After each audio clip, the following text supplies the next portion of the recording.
Welcome back, everyone. It is now 5 o'clock and the meeting is officially opened. We're gonna start with a moment of silence followed by the pledge.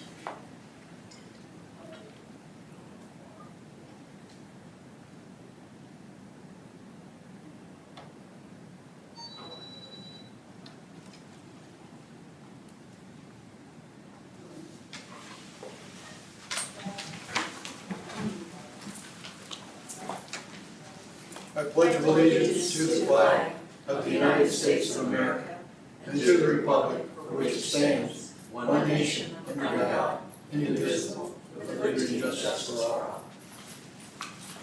All right, Claire, we're now open for public comment. Want to read your statement? Public comment periods will be held at the beginning of the scheduled meeting and limited to a maximum of 30 minutes. Each person desiring to speak shall clearly state their name and will have a maximum of 3 minutes to make his or her remarks. A speaker may not speak more than once during the same public comment period, and unused time may not be yielded to another speaker. To avoid repetition, groups of individuals who expect to have the same or similar comments are encouraged to select a spokesperson to speak on their behalf. Public comment is not intended to require the board to answer any impromptu questions. The board should refrain from engaging in dialogue except to the extent necessary to clarify the speaker's position. The board shall not entertain questions from the audience, and discussions between speakers and members of the audience shall be prohibited. Speakers shall maintain proper decorum and shall make their comments in a civil manner. Personal attacks and use of obscene and profane language are prohibited. Speaker comments should be limited to subjects that are within the board's jurisdiction. Action on items brought up during the public comment period will be at the discretion of the board. Okay. Good afternoon, Dana Vasquez, Harnett County GOP Chair, and I gave you a copy of the resolution that I'm going to read to you.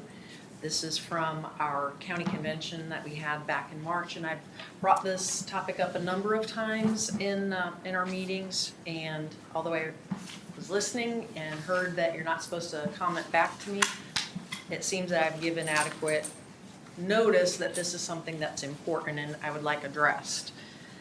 So resolution to call the Harnett County and North Carolina State Boards of Election to review and redraw the disproportionate sizes of voter precincts in Harnett County. Whereas Article 12 NCGS 163-128A states in part, except as provided by Article 12A of this chapter, the County Board of Elections shall have power from time to time by resolution to establish, alter, discontinue, or create such new election precincts or voting places as it may deem expedient. Whereas Article 12A states, no county board of elections may change any precinct boundary unless approved by the executive director of the state board, and B, to be used by the executive director and the county boards of elections in changing precinct boundaries in accordance with this section. The state board shall set uniform standards for precinct boundaries that the county boards of election shall follow. Any uniform standards for precinct boundaries set by the state board shall comply with all of the following. And it lists a few different things which we've left out, but specifically noting 3. Precincts shall consist of territory and population that allows for efficient and accurate administration of elections, taking into consideration available polling places and access to polling places.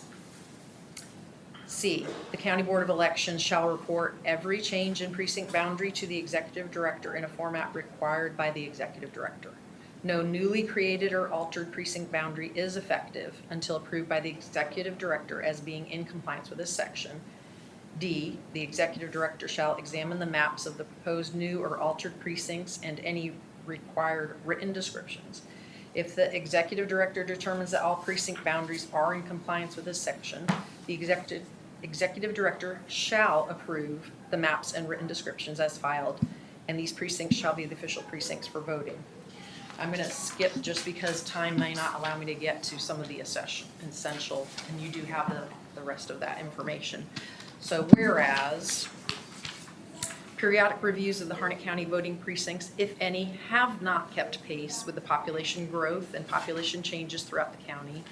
Whereas current precincts in Harnett County do not allow for efficient administration of elections due to the disproportionate sizes of voter precincts. Whereas polling places in 3 precincts are located 10 or more miles travel distance from some locations within the precinct. May I have an extended, just to complete this? No. Okay, well, you have the information, and I do appreciate your expeditious attention to this matter. Thank you. Anyone else?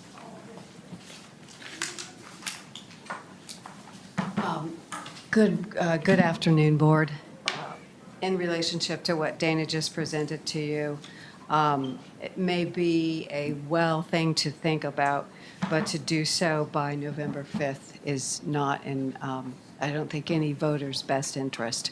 So I would like to just make that note on the comments. Thank you.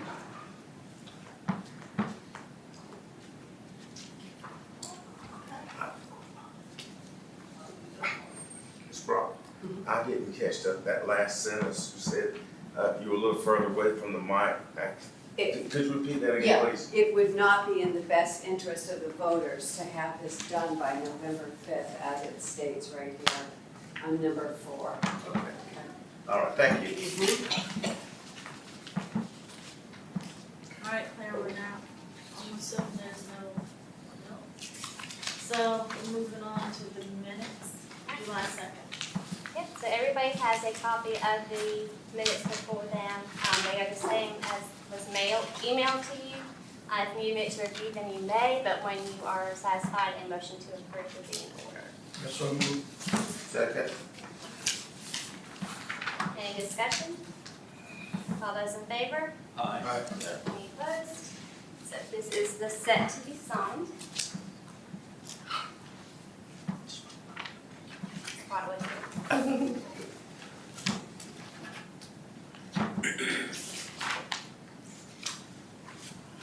Since I'm up, I won't.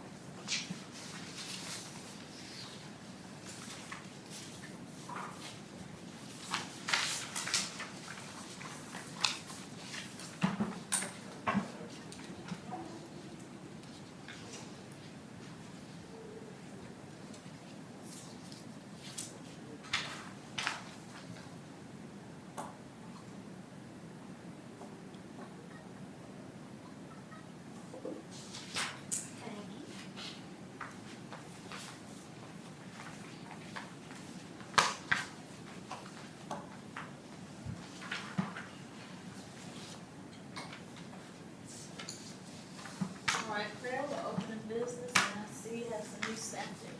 We do, I think most of you may have seen them in the office, but I wanted to come to the meeting, have a chance to see you and anybody else who's here today. We have Eric Barcliffe, he is our election technician. He comes to us out of semi-retirement, but before that, he was at the State Board of Elections, so he brings a lot of good state knowledge to our office. And then Kelly Castleberry is our election specialist. She was a judge for the elections in Johnson County for several years, so she's got some good election experience as well. They both have been here a number of weeks now and have been doing really well. So I just wanted to introduce you to them and everybody else. Welcome. Very nice, welcome to the team.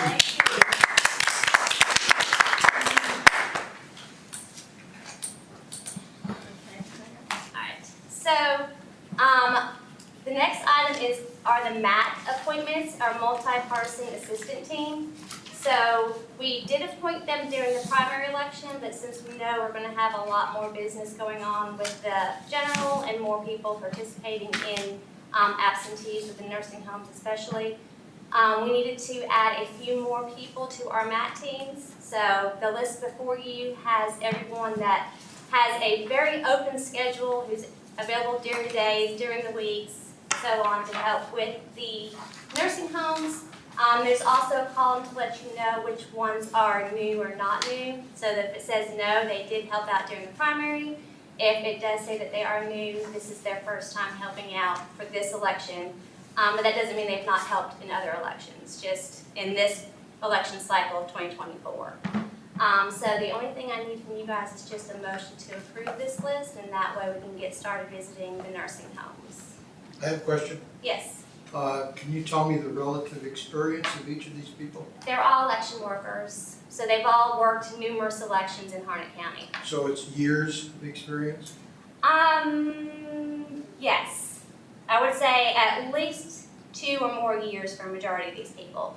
Some of them have been working for probably 5+ years. So there's no newbies? No. All these people are experienced with the election process and the absentee process. And then I understand the process, you have one of each party, consists of a team, and when there's a request made, those people are sent. In case they're not available, what's the next step?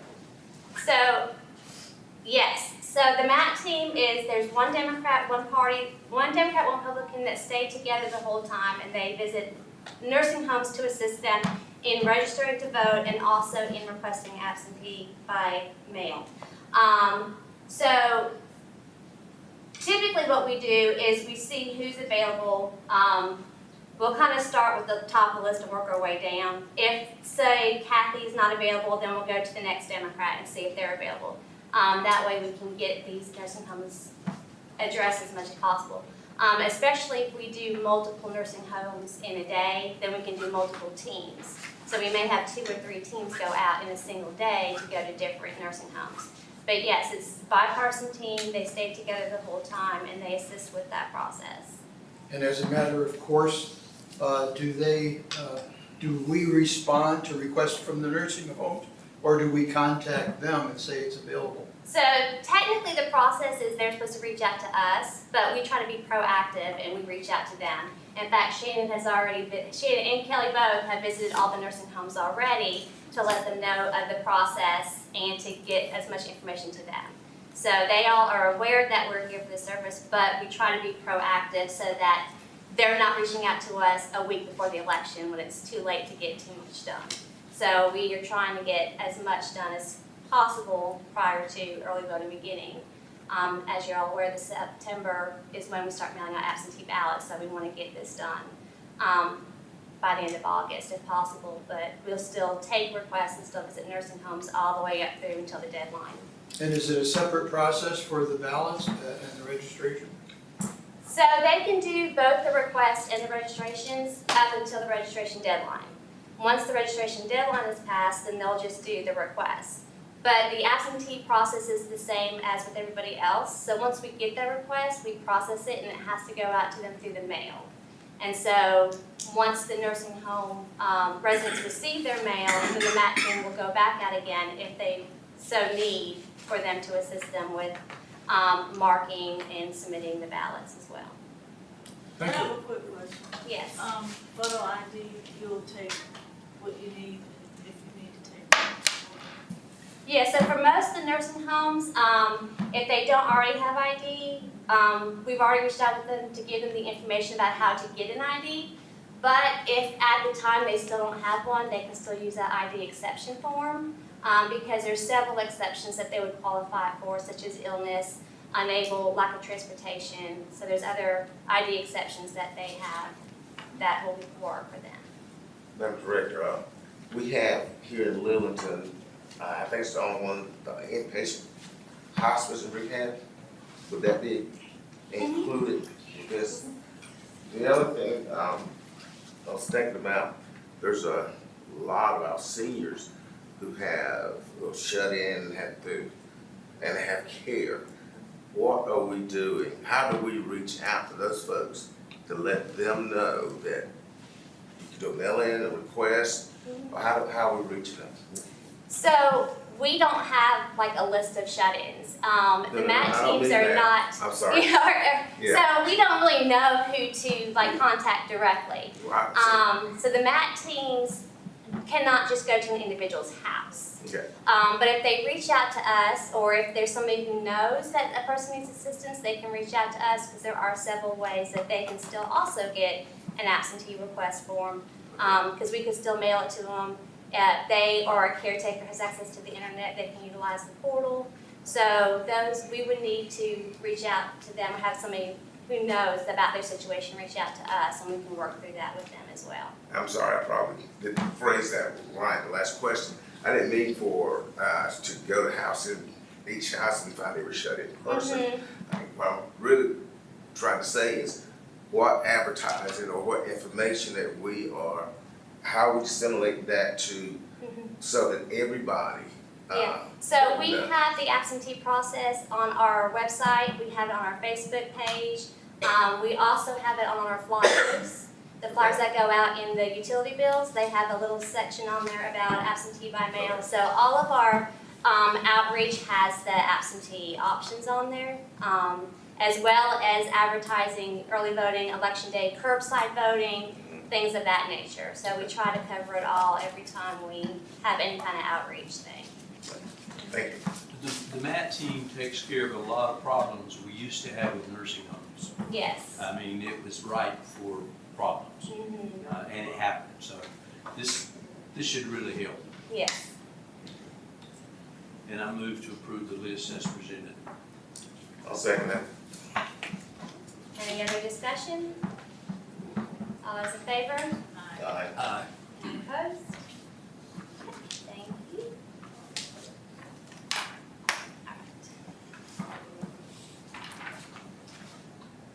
So the next item was just to kind of go over our survey results with you. At the last regular meeting, I let you know that we were sending out a survey to all the election workers that worked during the primaries. And I'm happy to say that the majority of the respondents responded in very positive manners. So one question was election worker training provided by the Board of Elections office, and 80% of those were satisfactory up until excellent, with only, well, almost 4% said fair, and then 1%, actually only one respondent said poor. Professionalism, performance of Board of Elections office staff, again, that was about 80%, said excellent or very good. Success of your precincts team as a whole, again, that was over 80% with excellent and very good. And I'll have these if you want to look at them afterwards. Professionalism, performance of your chief judge, again, almost 90% said excellent or very good. Flow and setup of your precinct, 80% excellent or very good. And the majority of these, there was nothing for poor. The poor was 0. Adequacy and organization of PAC supplies. So this was about 70%, excellent and very good. So we know that although most people are happy with the way the supplies are packed, we want to make sure we get that as improved as we can for them. Ease of using checklists, 80% said excellent, very good. The handouts, again, 80%. The station guides got about 40, 60, 70%. So the station guides are something that we want to also improve on. Chances of returning to work for the elections, again, almost 90% said very good or excellent. We did ask for any dissatisfied ratings to please elaborate, and so I'll just highlight a few of the top comments. Was, of course, pay, which we knew that one was going to be on there. Did they know that the county commissioners didn't grant the name? Yes. So we knew that was going to be on there. They actually said that they wanted more computer and photo ID training. They wanted to, I think there was a couple of comments about the inside flow. We always try to do a circular flow inside the places, so they didn't specify which precincts this was. So during training, we'll make sure that we really stress making sure that flow inside the polling place runs in a circular motion. And then a couple other comments about people who've worked for a long time not wanting to rotate. So, you know, you have those couple of poll workers that I do check-in, and they're always going to do check-in. So that's something else we're going to stress during training is that they need to rotate and kind of do other tasks. Let's see. So we did ask if there was any precincts that were, they felt, or any, no, it's on this one. election workers that went above and beyond to assist. And although not a lot of people named names, there were several of our precincts that were mentioned, such as Andrew Coates, Stewart's Creek, and Johnsonville. So we know that somebody out there is doing a really good job. That was that one. Oh, and then the last question was, anything you would like for us to know or consider for future elections? And a couple of the comments were, improve safety, and I think that just has a lot to say about this election. The poll workers want to make sure they feel safe, working. More staff, younger staff. So, everybody listening, let's recruit some more staff and some younger staff, because that's what our election workers want to see. So we're really thrilled with the overall results of the survey, and we do intend to do this after the general election as well, just so that we can always keep improving, our processes, and ensure that our poll workers are happy and content with, working in the process. Clarification, Yes.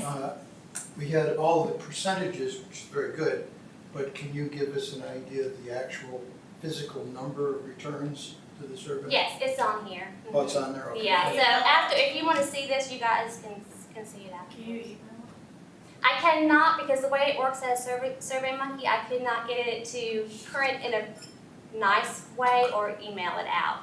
So that's why I had to kind of screenshot and print from there.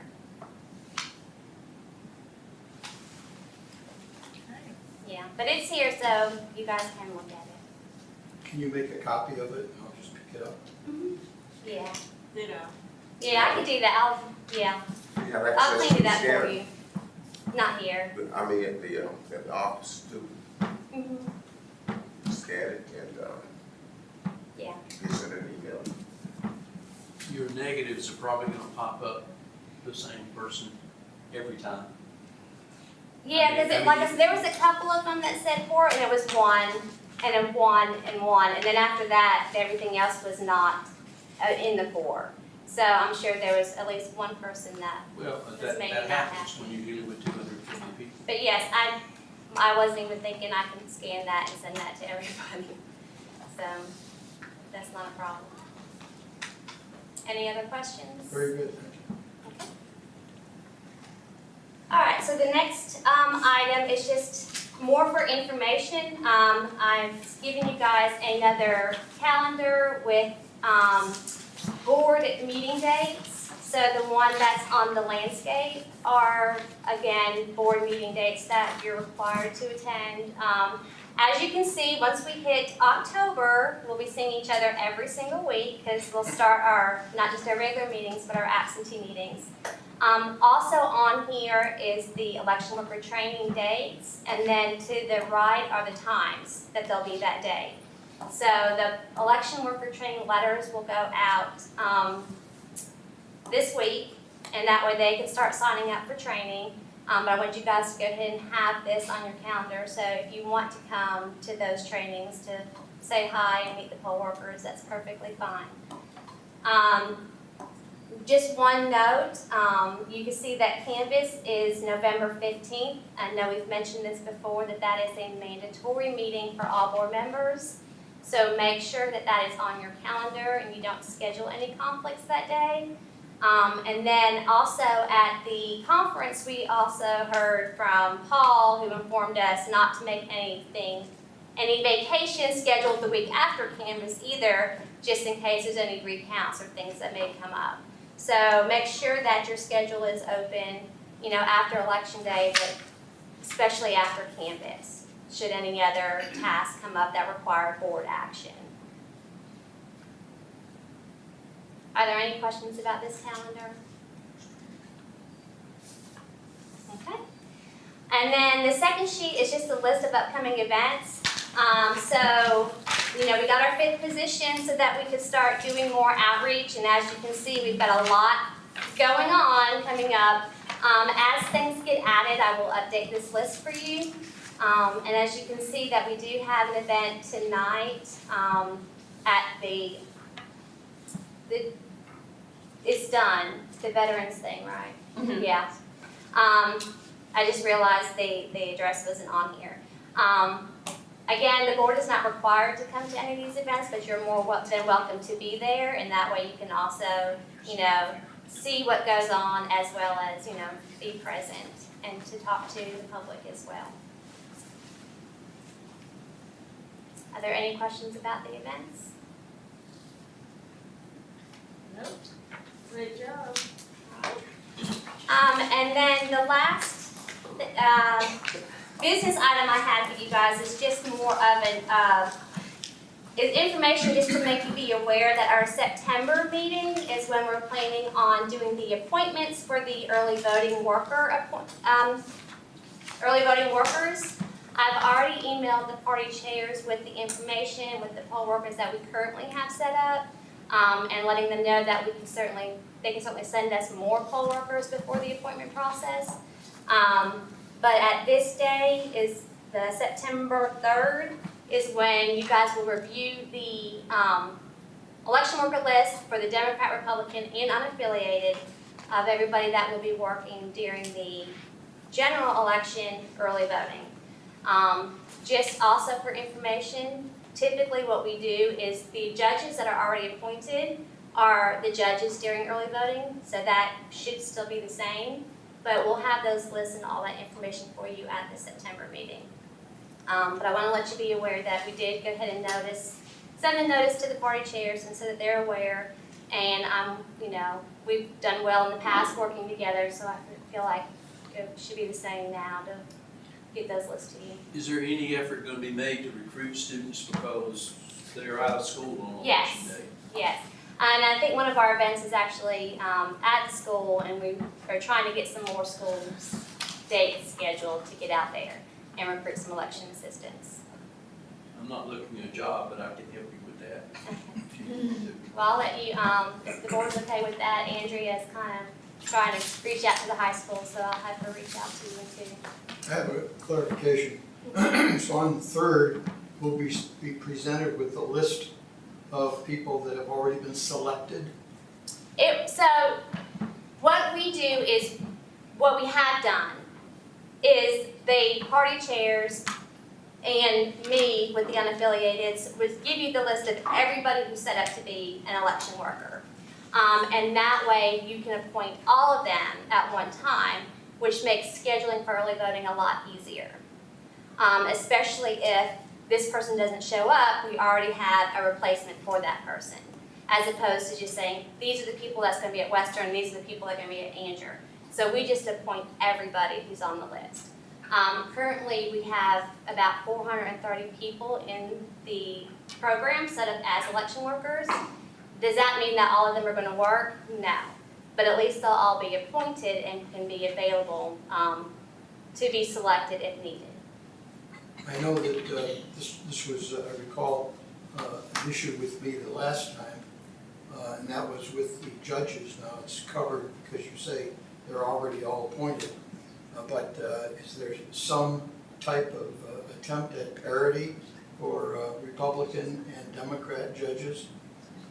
Is that, or do we have a chance to look at that again? Yeah. Or not? Yeah, so once the appointments are done at the September 3rd meeting, then we have our trainings in September. And then once we see who actually comes to training, then we start assigning, the work schedule. And so once that's done, the board would have full access to that. And I also send it to the party chairs so that they're aware of the party breakdown and who's working at each site. Yeah, I just, I guess my objection to that is that as a board member, I don't have a chance to evaluate the year's experience or what have you of the judges, and some with lots of experience aren't appointed, and I'd like to know why, and I have no way of finding that out. So the judge appointments are made by the party chairs. And so every 2 years, the party chairs submit a list of people to be appointed as judges. So those judge appointments typically come from them. A lot of times I work with them to say, hey, this person has experience, this person doesn't, and they may change their appointments according to that. They don't have to. They can appoint somebody brand new as a judge, and if they're put on that appointment list, there's not a whole lot we can do with that. So that's why it's important that we work together. And then there's some cases where we just don't have people to take on that role, and it has to be somebody who's new. And that's where the training is really important. That is why all judges have to attend 2 trainings prior to the election. That way, if we do have new people who are judges, they get that little bit of extra in there as well. And I will say, and Shannon can confirm, we've had to hold hands a lot during elections, and we don't mind doing that. If somebody's brand new and they're not quite confident with it, we will call them, we will check on them, we will give them extra training. So we always make it work, but that judge appointments do ultimately come from the parties. The recent party chairs have done a better job. Yes. What was, it used to be, just put whatever's on there, I'll sign it. That was kind of the way it was, both parties. Yeah, and I think, and I may be speaking just for myself, but I think that we work together well. Thank you, and I'm glad to hear that. Any other questions? Okay. That is all the business I have for you today, but we do I do have a question. Okay, That keeps on popping No, up, you're I'm fine. sorry. I have, under new business, I have something I'd like to discuss. Should we do that now? okay, yeah, that's what I was gonna say. That's all the business I have, so unless the board had anything else, then we would move to the next topic. But if you do, then now is the time. Okay, I had a chance to, under new business, I had a chance to look at the submission this afternoon, and I've also been aware of the GOP resolution at the time of the meeting because I attended it. And it's a serious concern to me because if we don't do anything about it, it's like kicking the can down the road. And I've given it a lot of thought, and I think it's our responsibility as a board to reach out to find out basically the changes in population, the various facilities that may or may not be available, the way that we might be able to divide the precincts up a little bit better, because Barbecue and Anderson Creek are both probably could be cut in half. And then there's a couple out in this area where there's only a couple thousand people. Maybe they could be combined. But we don't know that unless we actually go through and do the research. And I think it requires getting updated information through the county manager, through what other resources we have, and developing a game plan to address the issue. I doubt very much if we could get it done by November the 5th, but by just saying that, then we're into another year, and I don't really want to do that. So I'd like to at least do some research on it and bring the information that we have up to date, and then we can discuss it intelligently and maybe find a way of moving forward and resolving the issue. Yes, I completely agree. The last time the board discussed the precinct and the sizes and the changes was, I want to say it was in January. It was early 2023, before you came on the board. Right. So I had the map, I had the census data, available sites, everything. And at the time, the board did not feel like there was an adequate location to utilize in that part of the county. And my suggestion to this board is to let's review it again in January of 2025. There's no way we could possibly review it, get a polling place assigned, get everything set up before the general election, especially being that, ballot proofing is going on right now. That ship's already sailed for this election. But definitely in January would be a good time, because then we can look at everything. If the changes are suggested, we can do our public hearing, we can do notifications, and then if they are changed, we have to send a mailing out to all those voters as well.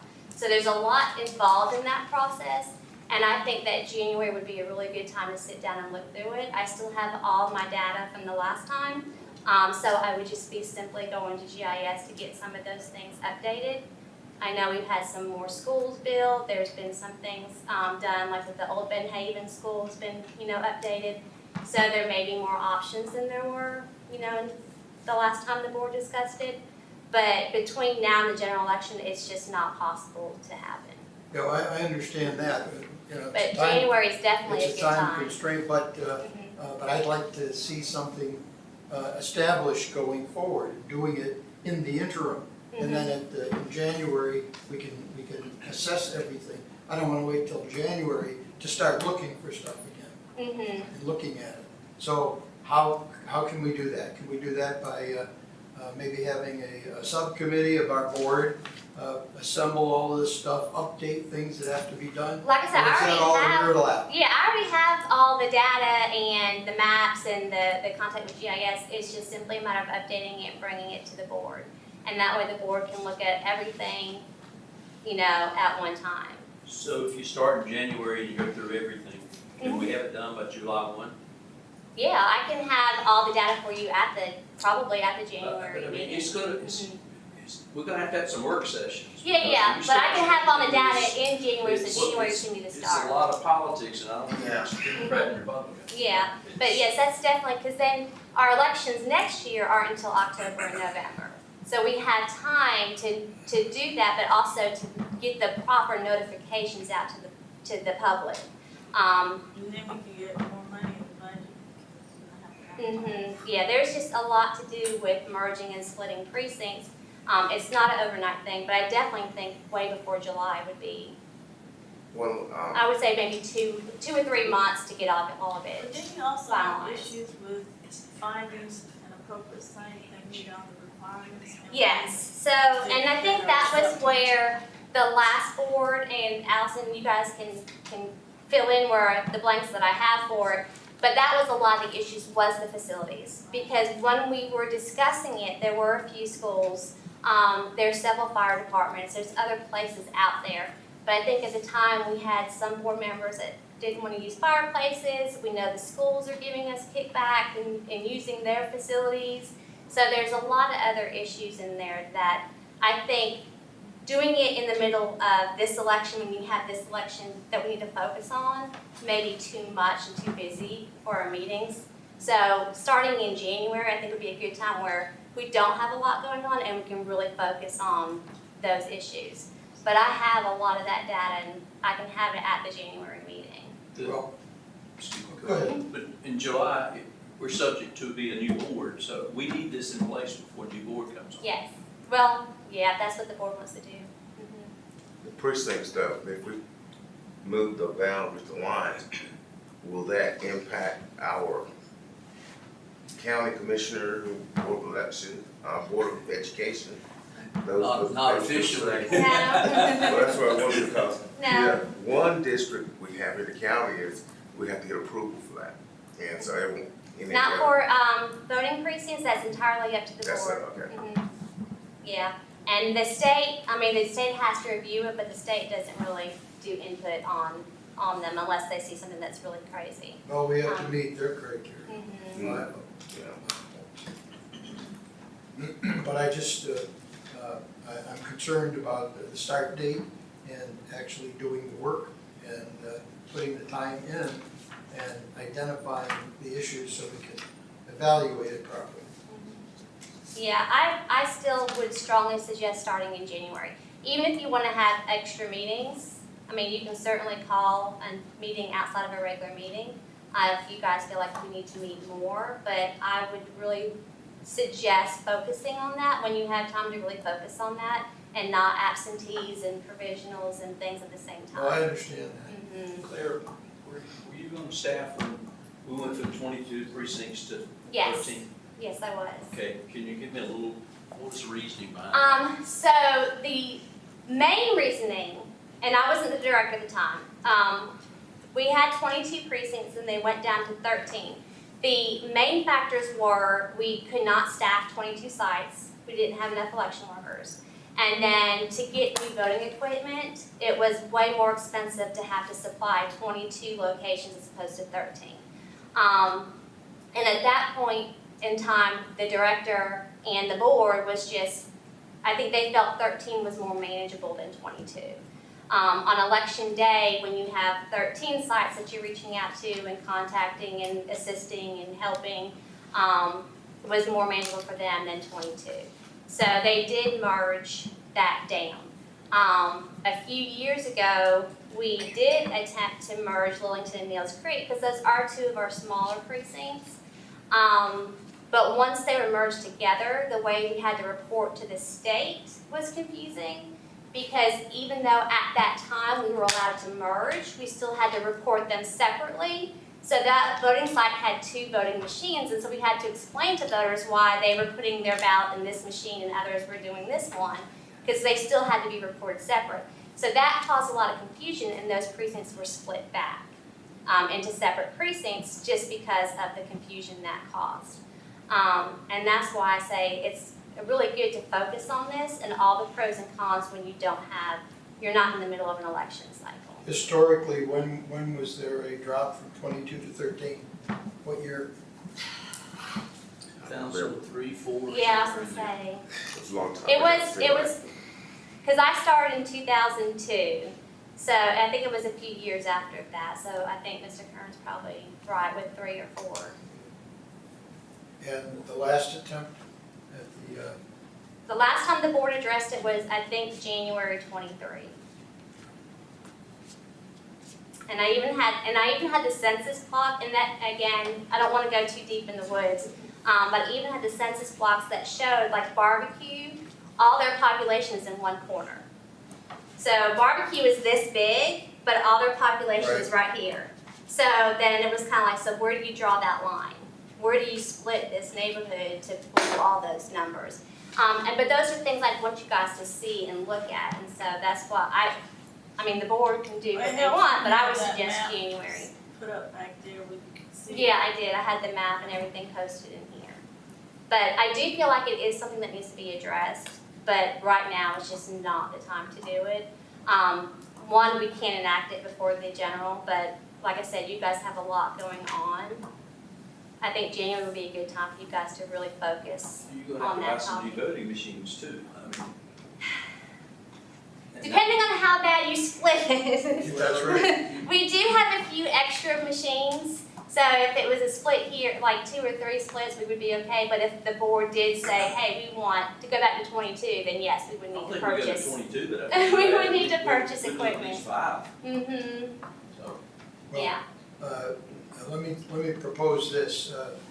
Can we set a specific date in January where we're going to address this? We could do it at this Full force. January regular meeting. That way, the people who have requested our consideration, at least will have an answer. That's just, oh, we're going to take care of that later.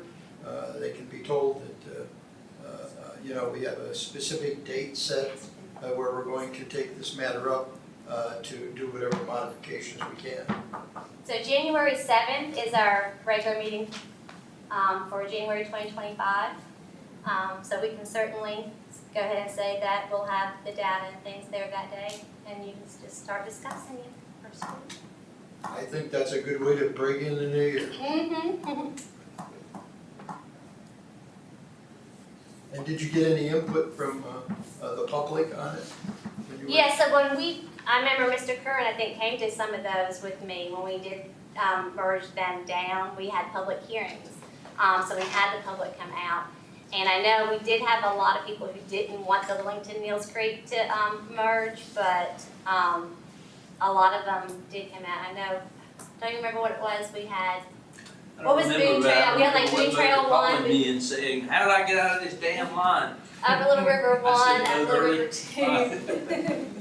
So we had a lot at that time, and we did have the public forum so That that was not people good. knew how. Yeah, I just think it's good to involve the public because they'll have a lot of ideas that they want to submit to us Mhm. for our consideration while we're actually going through all of our discussions. Yeah.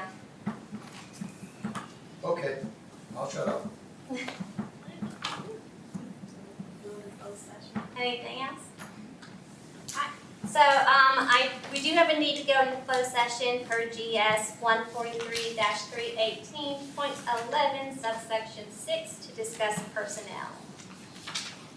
I move that we go into closed session. Second. Alright, we are in closed session.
All right, so we are back in open session.